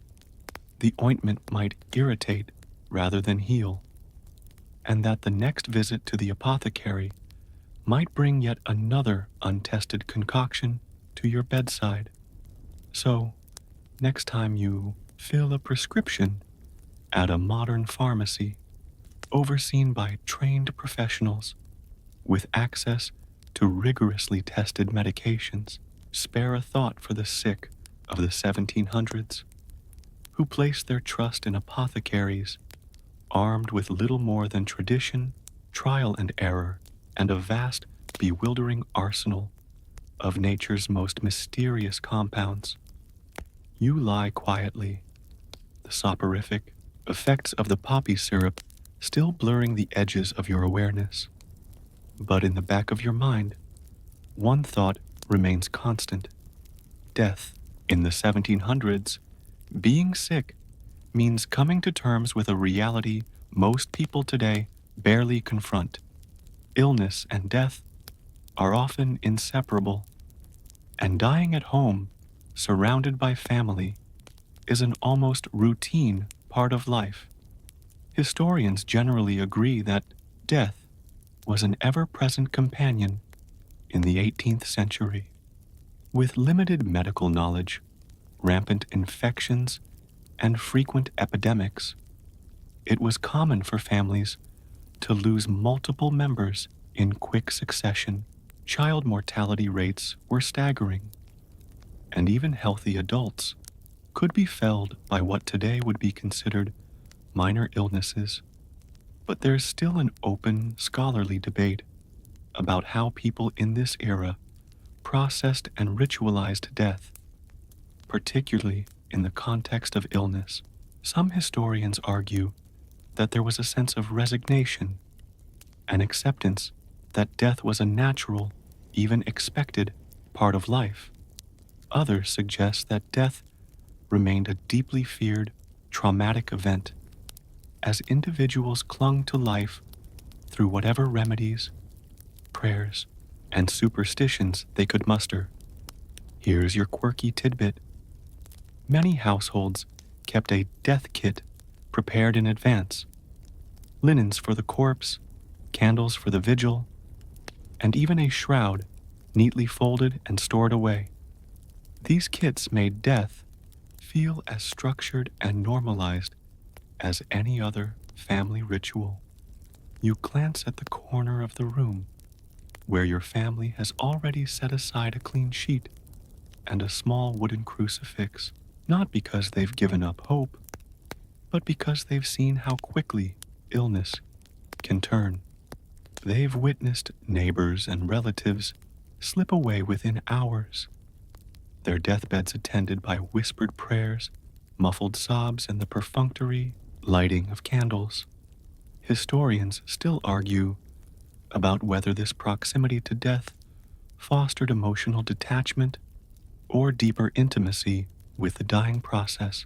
Some sources describe communities where people maintained stoic acceptance, while others depict raw grief and elaborate mourning rituals that consumed families for weeks or months. You remember your aunt's passing last winter, the hurried gathering of kin, the soft murmuring of the parish priest reciting last rites, and the sudden, eerie quiet that fell once her final breath left her body. There was little time for prolonged reflection. Preparations for burial had to commence swiftly, before the body decayed beyond recognition. Your mother sits at your bedside now, her hand resting gently on yours, while your siblings whisper in the hallway, speculating in hushed voices about whether you will recover or whether the family will once again gather for a funeral.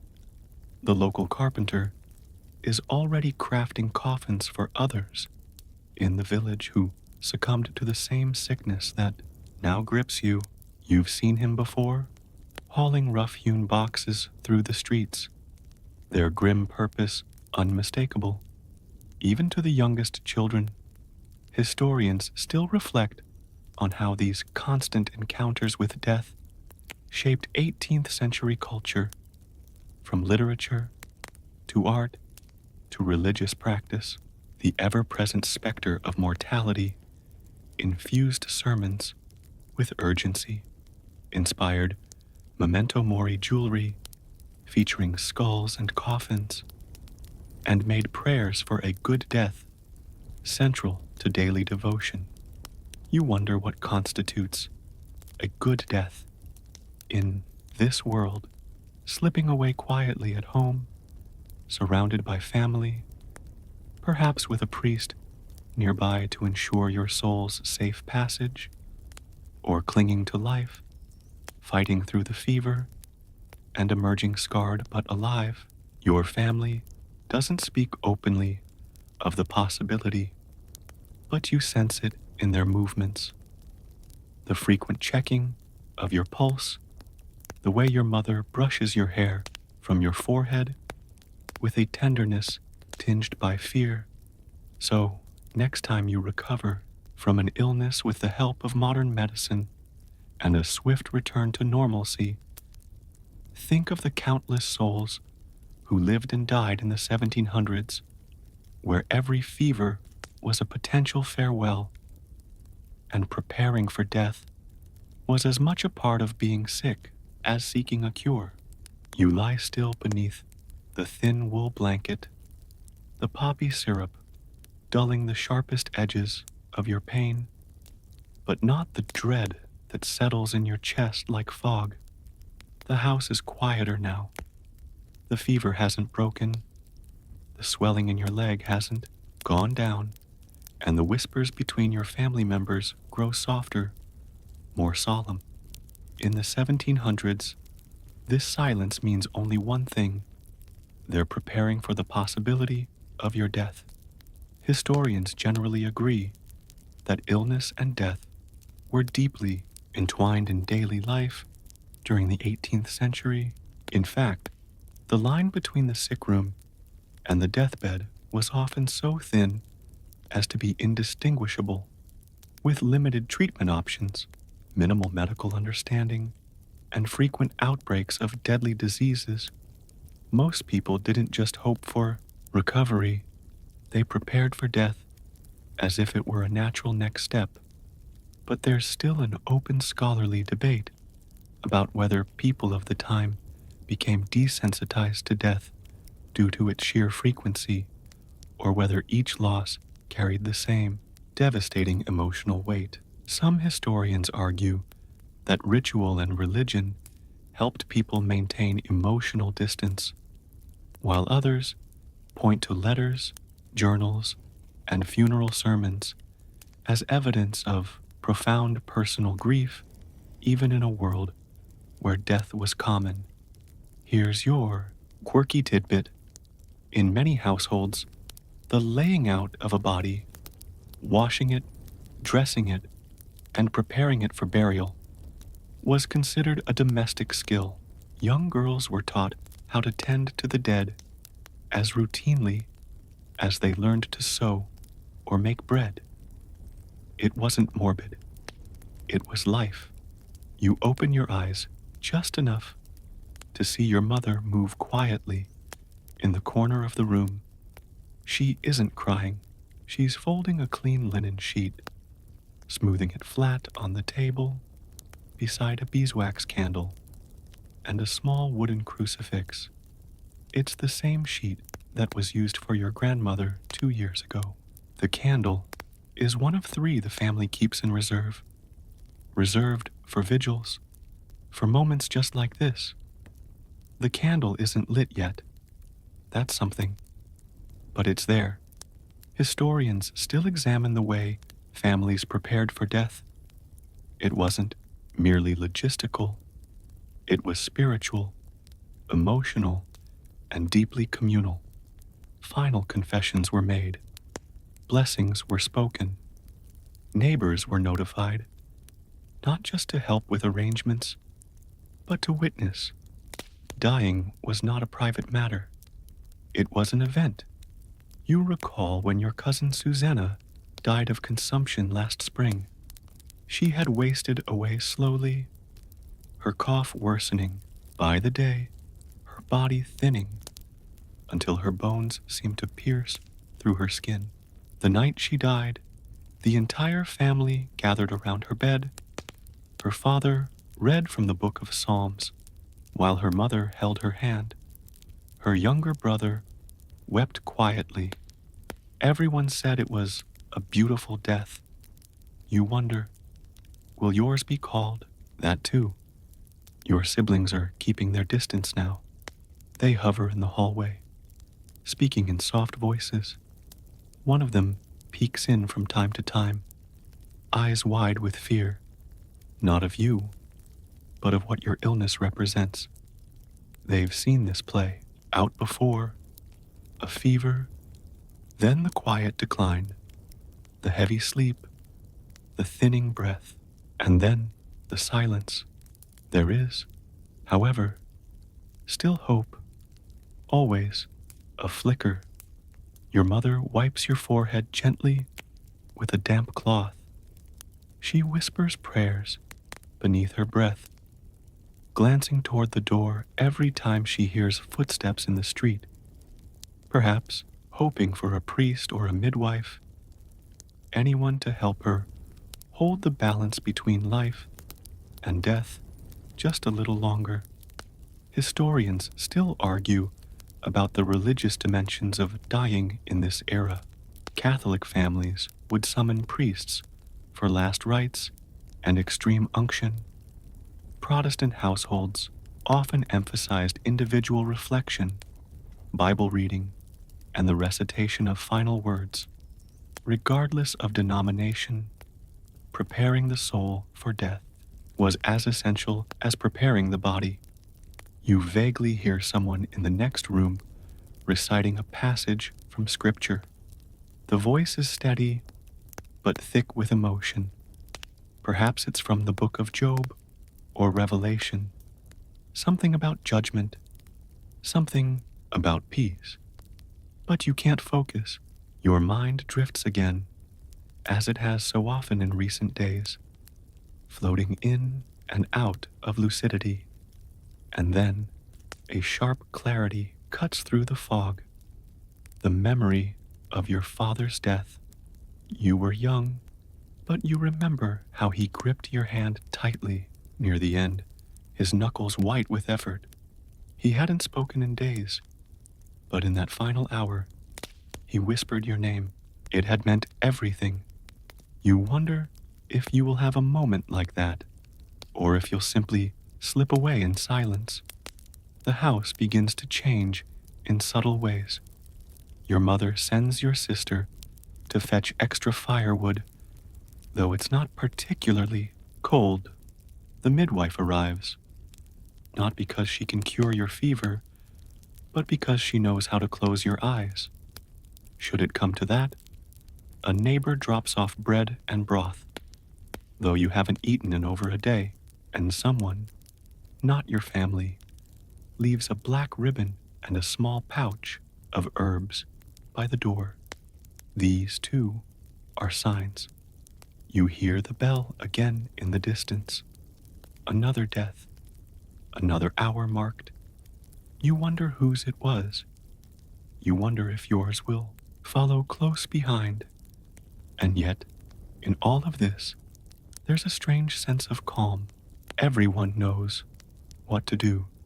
The preparations are quiet, but certain. The linens are ready. The oil lamp is kept lit through the night. The family cat has been banished from the room, lest it jump onto your chest in your final breath. A superstition, but one everyone respects. Historians still debate how people processed the death of children versus adults. Some suggest that high child mortality rates led families to form weaker bonds with their young. Others reject that idea, pointing to evidence of deep mourning, lockets of hair preserved, letters filled with anguish, lullabies turned elegies. Your mother hasn't left your side all day. She hasn't eaten. She hasn't slept. Her lips are chapped from whispering prayers. That, you think, is not the behavior of someone emotionally distanced. That is love. Desperate, exhausted, clinging love. Even the doctor returns, though he has no new remedies.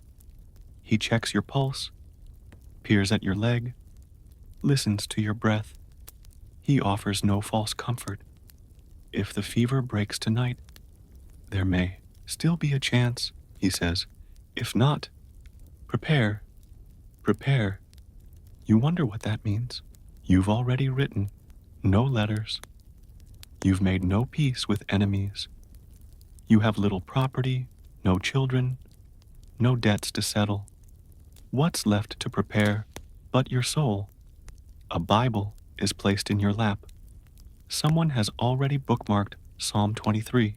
You recognize the words, "Though I walk through the valley of the shadow of death, I will fear no evil." You mouth the lines silently, though your throat is dry and your lips barely move. Outside, the street grows darker. The sky turns a deep, bruised purple. The sound of another cart creaks down the road. Either firewood or a coffin. Maybe both. You feel your mother's hand holding yours. She has lit the vigil candle, not because she believes you're dying, but because in truth, no one knows. The line is too thin, and all they can do is wait. So, next time you recover from a fever with little more than rest and medication, next time you emerge from illness into a world of light and sound and warmth, remember the 1700s. Remember what it meant to lie in a bed, not knowing if you would wake again.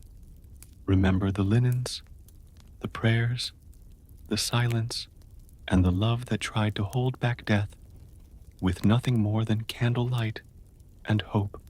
You awaken, or perhaps you never truly slept, to the faintest creak of the floorboards as your mother adjusts the vigil candle. The wick flutters, casting long shadows that dance on the cracked plaster walls of your sick room. In the 1700s, even recovery from illness is a dangerous and uncertain business. But in these quiet hours, something shifts. The fever hasn't worsened. Your breath, once ragged, finds a steadier rhythm. Historians generally agree that convalescence in the 18th century was often as perilous as the illness itself. The human body, battered by fever, blood loss, or invasive treatments like purging and leeching, was fragile, depleted. Many who survived the acute phase of sickness succumbed later to complications, infection, malnutrition, or relapse. But there's still an open scholarly debate about how much of the convalescent process was influenced by medical care versus environmental factors like nutrition, social support, and living conditions. Some historians argue that the most critical factor was simple rest and the care provided by family, while others emphasize the role of early pharmacological interventions, even if those remedies were often as dangerous as the diseases they aimed to cure. Here's your quirky tidbit. In the 1700s, it was common for convalescents to be fed broth made from boiled sparrows, considered a restorative delicacy for those recovering from fever or wasting diseases. The belief was that the life force of the small, lively bird could be transferred to the patient through the broth. You can almost taste the greasy, gamey liquid your mother now offers you in a small wooden cup. You sip it slowly, grateful for something, anything that stays down. Your stomach, long emptied by days of vomiting and purging, clenches as it processes the new warmth. But the nourishment, however meager, feels like a small victory. Historians still argue about how families distinguished between true recovery and the deceptive, false rallies that so often preceded death. Without thermometers, stethoscopes, or diagnostic tools, signs of improvement relied on keen observation, clearer eyes, steadier pulse, less shivering. But many patients, after briefly seeming better, would collapse suddenly and die. You remember your Uncle Samuel, who sat up in bed after 2 weeks of high fever, called for his favorite pipe, took a few triumphant puffs, and then collapsed, dead before the smoke had even cleared. Your mother hovers close, watching your every movement, the cautious sip of broth, the less labored breath, the faintest pink returning to your cheeks. These are her instruments, as reliable as any physician's tools. Historians still debate whether women's domestic knowledge in this period, especially in the care of convalescents, represented an informal but highly effective medical system. Some argue that such home-based care was superior to what male physicians could provide, particularly in its attentiveness and continuity. Others critique it as lacking in scientific rigor, perpetuating harmful practices based on superstition and anecdote. You shift slightly, and the movement, though small, sends a wave of relief through your family. Your siblings, who had been keeping vigil from the hall, creep in one by one, standing cautiously at the foot of your bed. No one dares say it aloud, but it's clear they're thinking the same thing. You might just pull through. The midwife, who had been coming by twice a day to check your condition, leans over and presses her cool fingers to your wrist. Stronger, she says quietly to your mother, before slipping out, leaving behind a satchel of dried herbs meant to ease lingering inflammation. Your mother sets to work preparing an infusion of marshmallow root, believed to soothe sore throats and inflamed tissues. The process is ritualistic, boiling water in the kettle over the hearth, measuring the herbs, steeping them just so. She brings the cup to your lips, and though you barely manage a swallow, the gentle act of caregiving is as much about hope as it is about healing. Historians still reflect on how these rituals of care helped convalescents psychologically in an age before antibiotics or antiseptics. Recovery often hinged not only on physical strength, but on the emotional resilience bolstered by the attention and affection of loved ones. But recovery in the 1700s is no simple arc from illness to health. It's a series of precarious steps, often backward. You are advised not to get out of bed for days, even weeks, lest a chill or a sudden strain undo all that has been regained. Windows are kept shuttered to block drafts. Your meals, when you can manage them, are simple: thin gruel, stewed apples, weak tea. You think of the modern world where patients leave hospitals the day after surgery or are discharged with detailed instructions for home care, antibiotics, and physical therapy. Here, there is none of that. Only vigilance, patience, and the steady ticking of the long case clock in the corner, counting down the days until you are strong enough to stand. Historians still argue about the efficacy of such long periods of bed rest. Some suggest it prolonged weakness and made patients more susceptible to bed fever, a catch-all term for infections acquired from immobility and poor hygiene. Others maintain that, given the lack of effective medicines, enforced rest was one of the few defenses the body had. As you lay still, day after day, your mind drifts. You begin to notice the subtle shifts in the house. Your mother's voice softening from panic to cautious encouragement. Your siblings resuming their chores, no longer lingering so fearfully outside your door.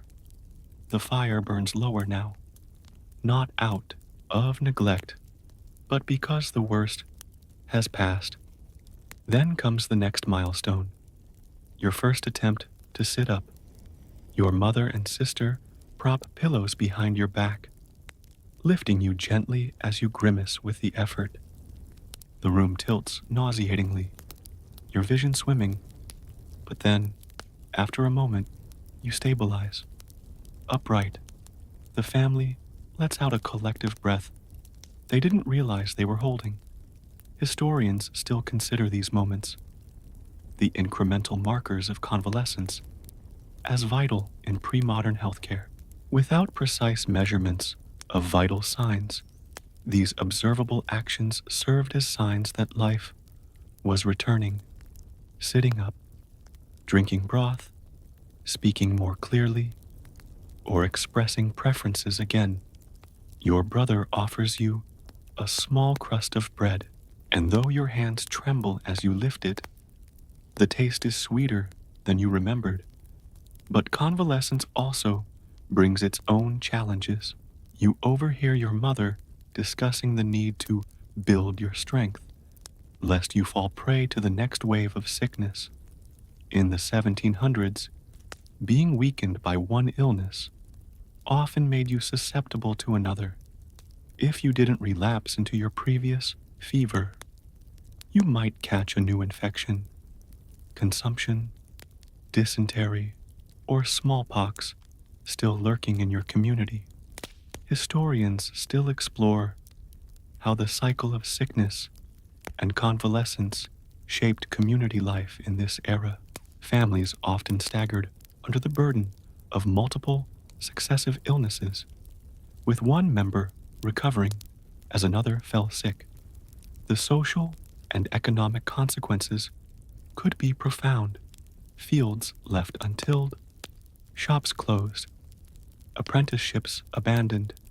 You think of your neighbor's family who lost 3 children last year to a sequence of fevers that moved through their household like a cruel wind, extinguishing life in turns.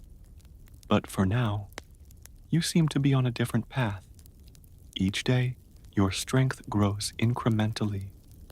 The swelling in your leg diminishes, your appetite improves, the broth thickens into stew, the tea becomes stronger, and soon your mother dares to offer you a bit of cheese or a slice of dried meat. Your first steps are tentative, supported by your mother and the midwife. You grip the chair back for balance, your legs trembling after weeks of immobility, but the movement, painful though it is, signals your return to life. Historians still debate how much formal medical advice was available for convalescence versus how much was simply inherited domestic wisdom. Books like The Family Herbal offered guidance on restorative diets and exercises, but most families relied on tradition and the intuition honed by previous experiences of sickness and recovery. You venture outside, finally, into the small courtyard. The air feels sharper, cleaner. The lilac bush has begun to bloom, something you hadn't noticed from your sickbed. Your sister hands you a small wooden cane, and you hobble slowly along the worn stone path, every step a quiet triumph. In time, you will return fully to your life, to work, to meals at the family table, to walks in the market square.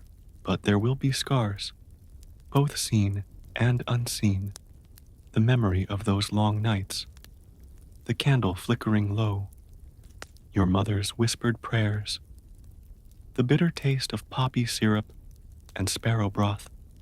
So, next time you recover from an illness with the benefit of antibiotics, professional nursing care, and physical therapy, remember the convalescents of the 1700s who emerged from sickness not with the certainty of wellness, but with the hard-earned knowledge that survival was, above all, an act of patience, resilience, and hope.